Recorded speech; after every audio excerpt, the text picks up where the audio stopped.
Hello, আসসালামু আলাইকুম বন্ধুরা। আজকে আমি আপনাদের দেখাবো আমার কোয়েল পাখির ডিম বসাইছিলাম ইনকিউবেটর মেশিনে। আর সেখান থেকে আমি আজকে এগুলো বাহির করছি, কিছুক্ষণ আগে বাহির করলাম। আর এগুলোকে আমি আজকে বাহির করে অন্য একটা জায়গায় রেখে দিচ্ছি, সেখানে খাবার এবং পানি দিব। সাথে আমার বড় কোয়েল পাখিগুলোকেও খাবার এবং পানি দিব। আপনারা অবশ্যই আমার সাথে থাকবেন। এটা হচ্ছে আমার ডিম পাড়ার ফুটানোর যেই মেশিনটা, দুটোই আমার মেশিন। তো এই মেশিনটা একটু ফাঁকা ছিল, সেই জন্য ওখান থেকে বাহির করে নিয়ে এসে শুকনো জায়গায় রেখে দিচ্ছি এবং হিট দিয়ে রেখে দিচ্ছি। আগামীকাল ব্রুডিং করবো, ব্রুডারে ছেড়ে দেবো এগুলো। ওখান থেকে বড় করে আবার বিক্রি করে দেবো। এখানে ডিম বসাইছিলাম প্রায় 200 পিস, সেখান থেকে এখন পর্যন্ত বাইর হয়েছে 150 পিসের মতন। মোটামুটি ভালো আছে, আরও বাইর হবে। এগুলোকে খাবার দেবো আজকে। এখন আগে বড় পাখিগুলোকে খাবার দিই। এগুলো আমার বড় পাখির খাবার, মূলত লিয়ালদার 1 ফিটটা খাওয়াই।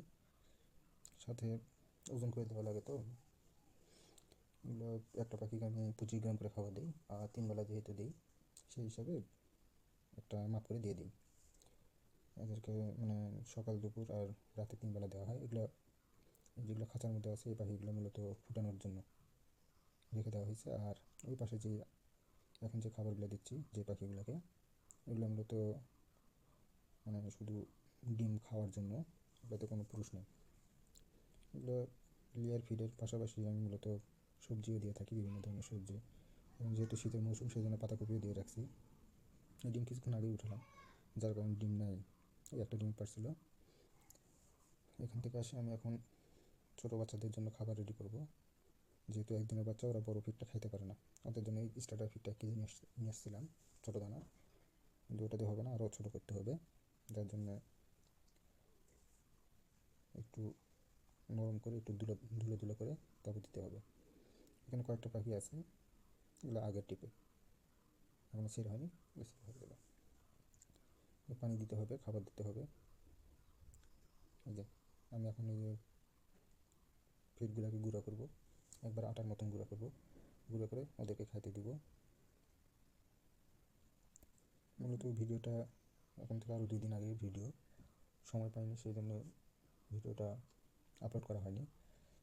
এটা অটোমেটিক মেশিন, যার কারণে লাইট অন অফ হতে থাকে, অতিরিক্ত হিট হবে না, যেহেতু ঢাকনা লাগিয়ে দেওয়া থাকে। তো কালকে ব্রুডিং করবো, আজকে সেই জন্য এমনিতেই এখানেই রেখে দিছি। কালকে ব্রুডিং করে ওখানে ছেড়ে দিব, ওখান থেকেই আস্তে আস্তে বড় করব।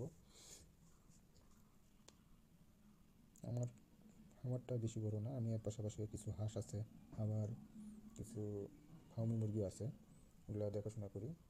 এই পানির মধ্যে আমি ওষুধ দিয়েছি, ওষুধ দিয়ে এখন এদেরকে খাইতে দেবো।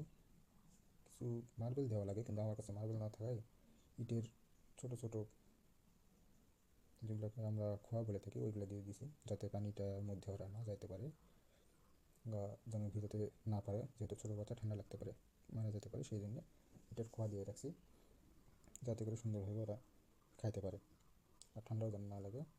আজকে রাতটা এখানেই রেখে দেবো, কালকে সকালে এখান থেকে বাইর করে বুড়ারে ছেড়ে দেবো। আজকে এই পর্যন্ত। আপনারা সকলে ভালো থাকবেন, সুস্থ থাকবেন।